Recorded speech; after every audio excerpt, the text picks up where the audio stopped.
दी है और जो आज भातखंडे संस्कृति विश्वविद्यालय के रूप में अपनी एक नई पहचान बना रहा है, उसके शताब्दी महोत्सव कार्यक्रम के शुभारंभ के अवसर पर हम सबको यहां पर एकत्र होने का अवसर प्राप्त हुआ है। मैं इस अवसर पर भातखंडे संस्कृति विश्वविद्यालय, जिसने इन 100 वर्षों में भारतीय संगीत, नृत्य, नाट्य और ललित कलाओं को न केवल संरक्षित किया अपितु उन्हें आधुनिक शैक्षणिक व्यवस्था से प्रतिष्ठित कर एक संस्कृति कर्मी भी राष्ट्र निर्माण में अपना योगदान दे सकता है, अपनी उस भूमिका का बखूबी निर्वहन करने का प्रयास किया है। इसके लिए मैं भातखंडे संस्कृत विश्वविद्यालय से जुड़े हुए उन सभी महानुभावों के प्रति कृतज्ञता ज्ञापित करते हुए उनके प्रति जिन्होंने इस संस्थान को आगे बढ़ाया था, उनके प्रति इस अवसर पर उनका विनम्र स्मरण करते हुए उनको श्रद्धांजलि भी अर्पित करता हूं। हम जब संस्कृति शब्द कहते हैं, राष्ट्र की आत्मा संस्कृति में होती है। जैसे कोई मनुष्य है, आत्मा जब उस शरीर से अपना संबंध तोड़ देती है तो शरीर निस्तेज हो जाता है, मृत हो जाता है। ऐसे ही राष्ट्र के जीवन में भी होता है।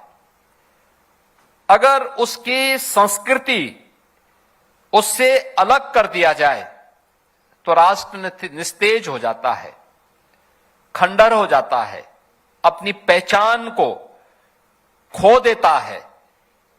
लेकिन भारत की कला ने, भारत की स्वर ने, भारत की इस लय ने अपनी इस पहचान को सम और विषम परिस्थितियों का सामना करते हुए जो निरंतरता दी, उन संस्कारों की बदौलत है कि भारत की हमारी संस्कृति अपने आप को दुनिया में सनातन संस्कृति के रूप में स्थापित करने और उसको प्रभावी ढंग से उसकी विभिन्न विधाओं के माध्यम से आगे बढ़ाने में सफल हुई है। और आज हमें भातखंडे संस्कृत विश्वविद्यालय के शताब्दी महोत्सव कार्यक्रम के साथ जुड़ने का अवसर प्राप्त हो रहा है। यह अवसर हमारे लिए बहुत महत्वपूर्ण है, क्योंकि 1940 में गुरुदेव रविंद्रनाथ टैगोर ने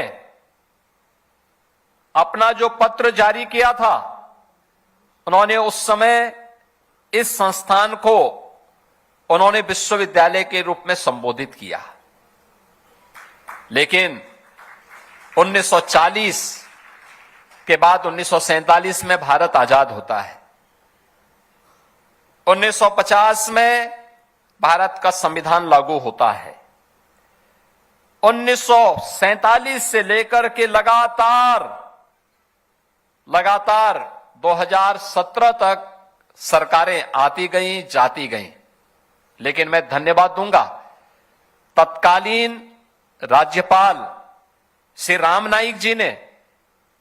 एक दिन जब मैं उनसे मिलने के लिए गया था, उन्होंने कहा कि भातखंडे संस्थान यहां पर है, क्या वह विश्वविद्यालय बन सकता है? तो मैंने कहा कि जरूर इसमें प्रयास होना चाहिए और हम प्रयास करेंगे, हमारे पास प्रस्ताव आ जाता है तो। मैं हमेशा इस बात को मानता हूं कि कलाकार ये ईश्वरीय गुण है, हमें उसकी अवमानना नहीं करनी चाहिए। और चाहे उसमें किसी भी विधा से जुड़ा हुआ हो, उसको सम्मान देना चाहिए, उसको प्रोत्साहित करने का प्रयास करना चाहिए। और वह मेरे लिए क्षण था। प्रस्ताव आने में देर हुआ, मैं विभाग के पीछे पड़ा रहा, भैया आप कुछ करिए, आगे बढ़िए।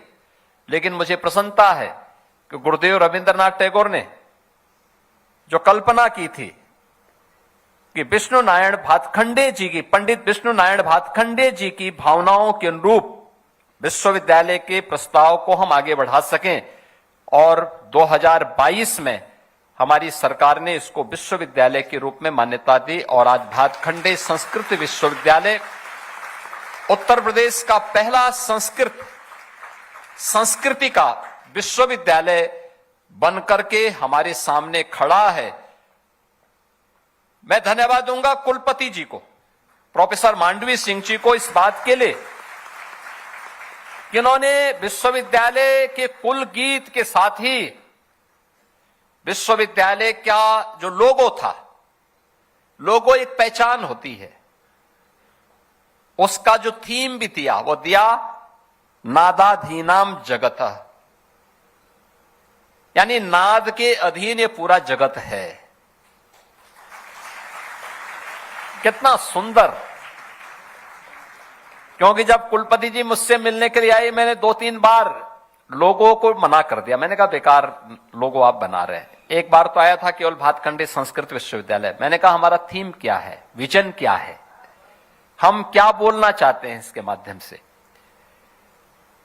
हम आने वाली पीढ़ी को क्या प्रेरणा देना चाहते हैं। और उन्होंने परिश्रम किया। वो बोलती कम है लेकिन परिणाम दे देती हैं। और सचमुच कितना सुंदर,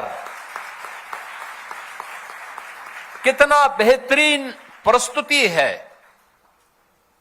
यानी नाद के अधीन यह जगत है, यह जीवन की एक सच्चाई है।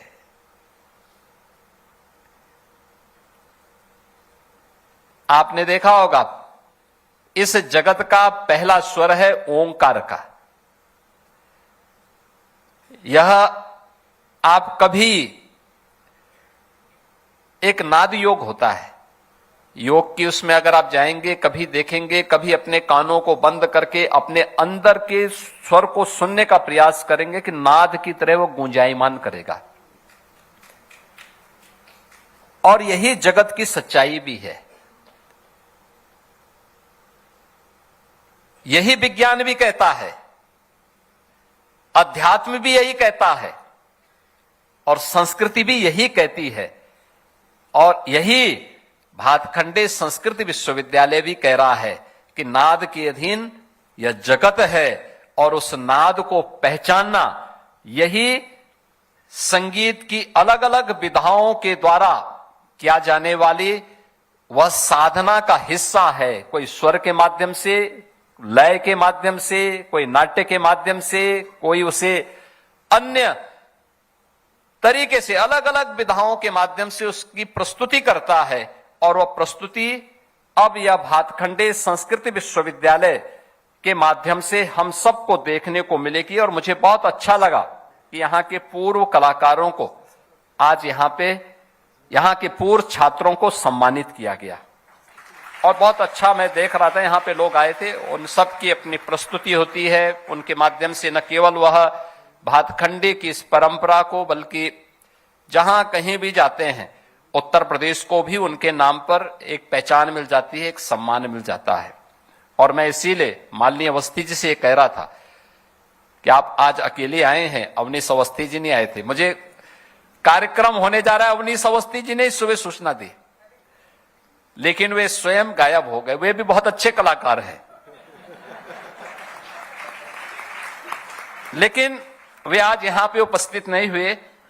लेकिन आज मुझे अच्छा लगा कि इन कलाकारों को यहां पर सम्मानित दिया गया। यहां पे कॉफी टेबल बुक का भी विमोचन हुआ है। ये आने वाले समय के लिए एक नई प्रेरणा है। आने वाले समय में हो सकता है जब इस विश्वविद्यालय के, यानी आप अनुमान करिए ना, जब विश्वविद्यालय देश की शताब्दी महोत्सव के साथ जुड़ रहा होगा आजादी के, उस समय वह कॉफी टेबल बुक ये भी होगा कि एक शताब्दी महोत्सव भातखंडे ने भी अपना मनाया था, भातखंडे संस्कृत विश्वविद्यालय ने भी मनाया था। आज स्मारक डाक टिकट भी यहां पर अनावरण किया गया है। यह भी अपने आप में एक स्मरणीय है। और मैंने यहां के पुराने चित्रों को देखा है, उन सभी बातों को मैंने यहां पर देखा है। और मैं इस बात को कह सकता हूं कि पंडित विष्णु नारायण भातखंडे जी का जो योगदान है, याद करिए 1940, 1926 यह देश गुलाम था, औपनिवेशिक दमन का शिकार था। उस समय अभिव्यक्ति की स्वतंत्रता नहीं थी। संगीत के लिए, कला के लिए कोई मंच नहीं था। उस कालखंड में उन्होंने भारतीय संगीत को वैज्ञानिक आधार दिया, शास्त्रीय अनुशासन और सुव्यवस्थित पाठ्यक्रम उस समय उन्होंने प्रदान किया और राग, ताल वर्गीकरण, कर्मिक पद्धति और गुरु शिष्य परंपरा को आधुनिक शिक्षा से जोड़ने का जो अभिनव कार्य किया, यह केवल एक शैक्षणिक प्रयोग नहीं था, अपितु भारतीय संस्कृति को आत्मसम्मान, आत्मगौरव और एक स्थायित्व देने का एक ऐतिहासिक प्रयास या पंडित विष्णु नारायण भातखंडे जी के द्वारा उस समय प्रारंभ हुआ था। भातखंडे संस्कृति संस्थान उसका एक आधार बना था, भातखंडे इंस्टीट्यूट उसका एक आधार बना था। और आज मुझे प्रसन्नता है कि प्रधानमंत्री मोदी जी के प्रेरणा से, उनके मार्गदर्शन में अपनी विरासत और अपनी जड़ों को ढूंढने का जो प्रयास देश के अंदर पुनः प्रारंभ हुआ है, आज उन्हें सबको एक नई पहचान मिल रही है, भारत में भी मिल रही है और वैश्विक स्तर पर भी मिल रही है। आप याद करिए 2019 में जब कुंभ का आयोजन प्रयागराज की धरती पे हुआ था, हजारों वर्षों की विरासत है, लेकिन कुंभ के आयोजन के साथ देश जुड़ सके, यूनेस्को उन्हें भारत के अमूर्त सांस्कृतिक धरोहर के रूप में मान्यता दे सके, यह भी हमें देखने को मिला। और इसी वर्ष जनवरी में जब हमने इस सदी के महाकुंभ के आयोजन को किया था, आपने देखा होगा जिन लोगों की यह मान्यता थी कि आज का युवा अपनी संस्कृति से विमुख हो रहा है, महाकुंभ के आयोजन के साथ, जिसके बारे में औपनिवेशिक कालखंड में यह मान्यता थी कि इसमें तो वे लोग आते हैं जो लोग सामान्य रूप से, उनके बारे में बहुत खराब धारणा ब्रिटिशर ने बनाने का प्रयास किया था। लेकिन महाकुंभ 2025 के आयोजन के साथ जो भी जुड़ा होगा उसने देखा होगा कि इस आयोजन में 66 करोड़ से अधिक श्रद्धालु आए थे और इसमें से सर्वाधिक संख्या युवाओं की थी। सबसे बड़ी संख्या युवाओं की इस आयोजन में आई थी। न केवल भारत के हर कोने से बल्कि दुनिया का हर युवा इस आयोजन के साथ जुड़ने का उत्सुक था। दुनिया का हर युवा इस आयोजन के साथ जुड़ने का उत्सुक था। ये दिखाती हैं कि हम थोड़ा उन्हें प्लेटफॉर्म उपलब्ध करवाएंगे, वे लोग अपने आप आगे बढ़ते हैं, अपने रास्ता स्वयं तैयार कर लेंगे और उसी क्रम को आगे बढ़ाने का काम आज हम सब आगे बढ़ा रहे हैं। आज मुझे प्रसन्नता है कि उत्तर प्रदेश जैसे राज्य में, जहां पर प्रधानमंत्री मोदी जी से इस राज्य का स्वयं देश की संसद में प्रतिनिधित्व करते हैं, यहां पे अभी हमारी विशिष्ट अतिथि के रूप में उपस्थित सोनल मानसिंह जी जब यहां पे अपना उद्बोधन दे रही थी, कितना सुंदर उन्होंने कहा कि हम जब नृत्य करते हैं तो नटराज के रूप में भगवान शिव हमारे सामने दिखाई देते हैं। जब हम वीणा में अपने स्वर को लय दे रहे होते हैं तो साक्षात सरस्वती, माता सरस्वती हमारे सामने होती है। हम जब कोई संवाद किसी नाटक में कर रहे होते हैं तो राम की मर्यादा हमारे सामने उस समय देखने को मिलती है, और जब हम किसी रस में डूबे होते हैं तो कृष्ण की रसधारा भी हमारे साथ जुड़ती हुई दिखाई देती है। ये कहां मिलेगा? ये सब कुछ तो उत्तर प्रदेश के अंदर मौजूद है, सब कुछ उत्तर प्रदेश के अंदर हमारे पास मौजूद है। और इसलिए हमारी सरकार ने इस बात को सुनिश्चित किया है कि इस कलाकारों को सुरक्षित, सम्मानित और सशक्त वातावरण प्राप्त हो, उस प्रकार का प्लेटफॉर्म सरकार देने के लिए पूरी तरह प्रतिबद्ध है और सरकार इसके लिए हर प्रकार का कार्य करेगी। इसके लिए कलाकारों के कल्याण के लिए, उनके स्वास्थ्य, उनके प्रशिक्षण, उनके लिए मंच, उनके लिए आजीविका, इन सब के लिए हम लोग एक व्यवस्थित नीति के तहत उसे आगे बढ़ाने का कार्य करेंगे। भातखंडे संस्कृति विश्वविद्यालय इस दिशा में हमारी सरकार के साथ एक बेहतरीन साझेदार के रूप में कार्य करेगी और सरकार इस दिशा में इसको आगे बढ़ाएगी, जो हमारी परंपरा को आधुनिकीकरण के साथ उसको संतुलन को नई पीढ़ी के साथ बनाए रखते हुए उन्हें संस्कारित भी कर सकें।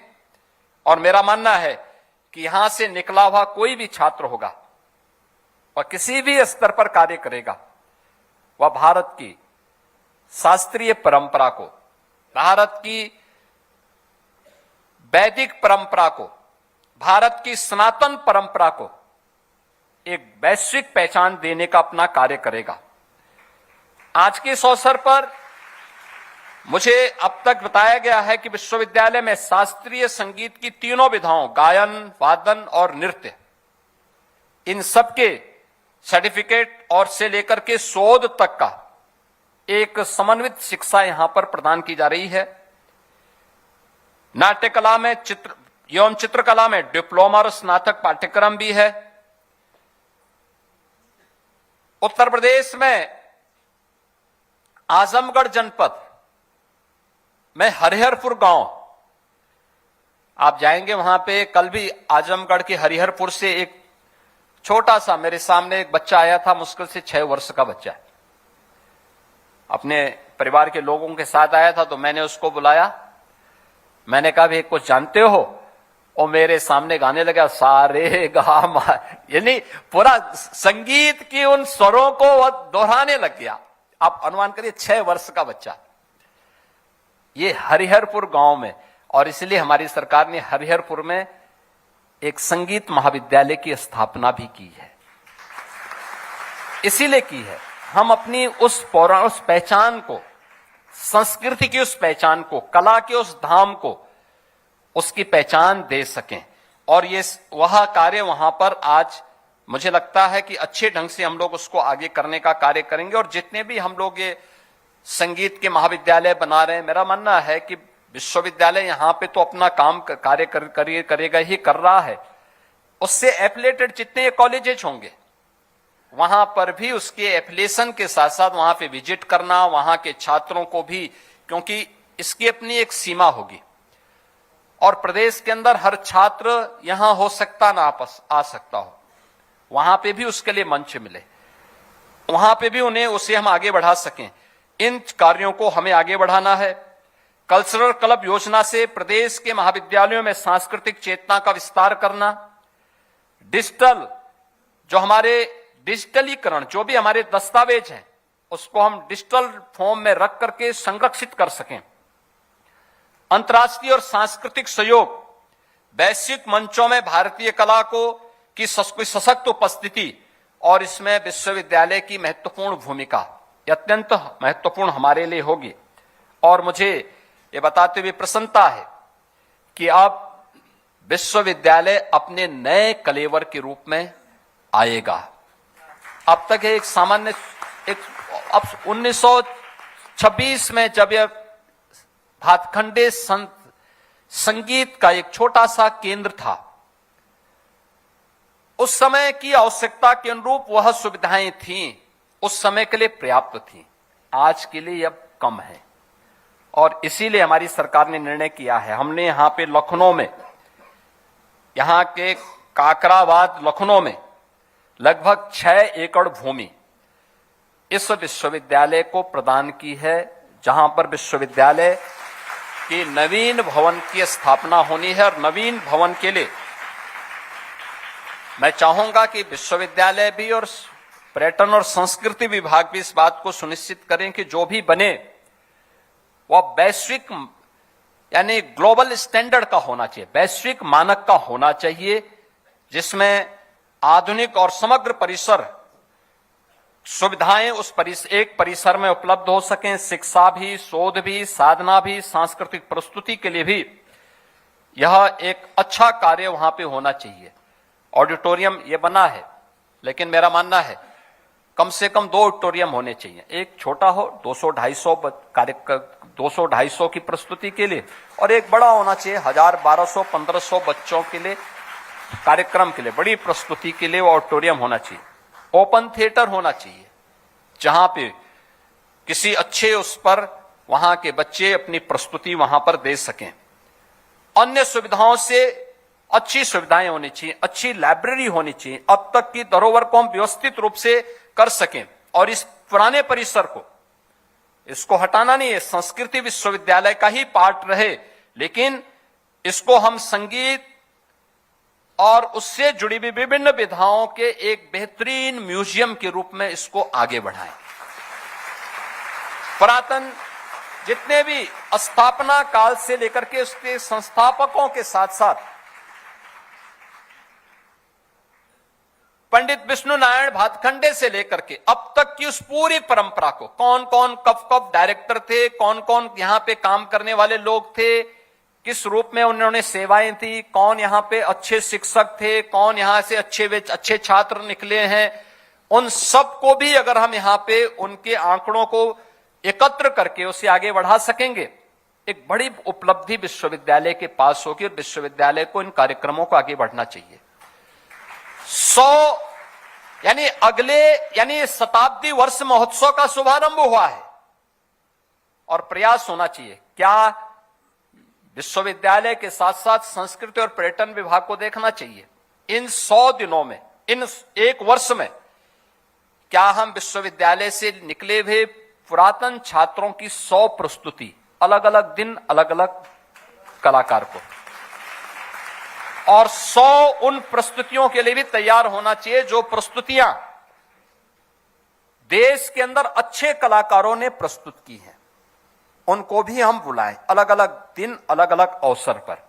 1 घंटे का हो लेकिन यहां के बच्चों के सामने हो, ये लोग भी जानें, सीखें, अलग अलग विधाओं से हो ये चीजें, और फिर इन सब को डॉक्यूमेंटेशन करना, इनका संग्रह करना, वह आपके पास यहां पर सुरक्षित हो, उसको आगे बढ़ाना, इस दिशा में तत्काल हमारी कार्रवाई आगे बढ़नी चाहिए।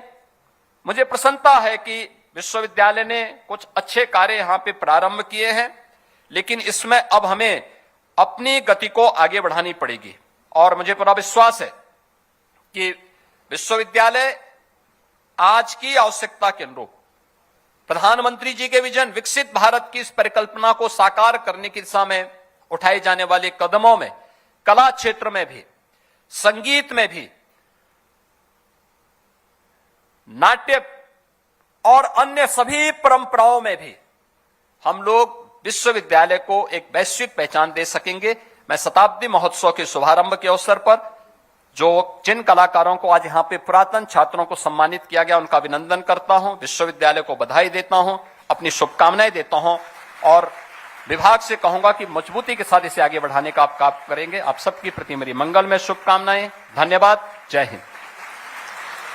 आपका बहुत बहुत धन्यवाद। आभार माननीय मुख्यमंत्री जी।